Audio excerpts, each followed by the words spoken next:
a good update for you guys on the issue of campaign finance reform. Prop C has won in Los Angeles. Prop C says that local and state officials promote overturning Citizens United, and it won overwhelmingly, 76.6% of the vote. Now, Wolf-PAC didn't push for that because we want to push for concrete action that actually calls for a convention to get the amendment. This is just a resolution that says this is how LA feels. I'm not against it. I love it. And it was crushing, 76% of the vote. That's fantastic, okay? Now, we hope that legislators in California will take that and go, oh my God, look at how much people care about this. So let's make sure that we pass a resolution that actually gets money out of politics by calling for a convention to get an amendment that gets the money out of politics. And in fact, California is working on that. And let me give you an update right now on the different states that Wolf-PAC is working on. Now, the resolution we're in favor of is calling for a convention. Now, remember, there's two different ways to get an amendment. The amendment gets the money out of politics, right? The two different ways are Congress can call for it, 2/3 of Congress. Laugh along with me. There's no way this corrupt Congress is going to do that. The second way is the states can actually call for it. The founding fathers were brilliant. They put an Article 5 in the Constitution. George Washington said the Constitution must be amended from time to time. I'm paraphrasing there. James Madison said government should be dependent on the people alone. Alexander Hamilton, his final argument, and look, Alexander Hamilton was a conservative among the founding fathers. His final argument in the Federalist Papers is, listen, don't worry, if anything goes wrong, we put Article 5 in the Constitution so that the states have the right to be able to amend the Constitution without going through a corrupt Congress. So that's exactly what we're doing, and Vermont has called for one. So what's the status there? Well, it's a stage one, and we've got some great workers on the ground in Vermont doing that, and they have introduced a legislation. Our folks on the ground are Japheth Els and Ben Brown. They're leading our efforts in Vermont. Ginny Lyons has gotten 8 co-sponsors, and she's the one who introduced it. State senator in Vermont. I had her on the Current television show. You should check out that interview. It's terrific. So we're on the board in Vermont, and we've gotten started. Now, let's go to Texas. Now, look, there's encouraging news and discouraging news throughout all of this. If you thought it was going to be easy, I got bad news for you, right? But as you can see here, it's also incredibly possible. Now, in Texas, even getting a resolution introduced in that red state is incredibly hard, but we did it. Now, Todd Jagger did a terrific job there. He's our state leader. Representative Burnham wound up introducing that resolution. It actually went to a committee called the Federalism and Fiscal Responsibility Committee, which is a very conservative committee in Texas. They considered it, and there are some strong Republican allies in Texas too. They also don't like outside money coming into Texas, telling them what to do in Texas. They're 100% right about that. Republicans and Democrats in Texas not happy about it. But we did have a little bit of a setback there, and it didn't make it out of committee.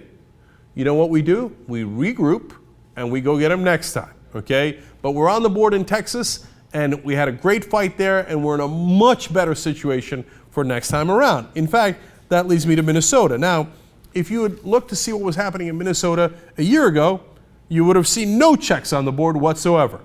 Now, the situation is completely different. In Minnesota, we had SF-17 in the Senate. First, it was introduced, and it had a lot of co-sponsors and a lot of great people in Minnesota working on that. Then it went to committee, and guess what? It passed out of committee. Fantastic. Now, come on, it's not like, okay, now you guys get the committee thing now, and getting out of committee is good and incredibly important in order to get the bill, but it didn't pass either house, did it? Wrong, it passed the Senate. And it went to the House, and we were about an hour away from having it pass in the House when it got postponed. So that's life in the big city. If you get discouraged from that, you're never going to accomplish anything, okay? So yes, that sucks. We were so close in Minnesota. And by the way, Move to Amend helped tremendously in Minnesota. In fact, it was their resolution in the first place, and it was what's called a hybrid, which says, hey, you know what?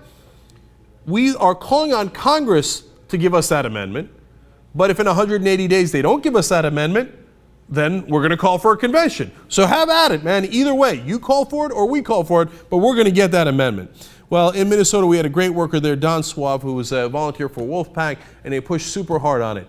Now, if you think we're not going to get that resolution passed the next time in Minnesota, you're not paying attention. Every single time we make progress, you don't get the results right away on the board every time. Obviously, it's a long, hard process, but you build this temple one brick at a time. And as I see the checks on the board here, I actually get more and more encouraged. And finally, we go to the state of California. Introduces a resolution. In fact, the first resolution introduced in this year's Congress, AJR 1. But you know what? Last year, it was also introduced as a resolution, and it died in committee. This year, it did not die in committee. It passed easily in committee, so now it's also out of the committee, and it goes to the House in California and can be introduced in the Senate as well.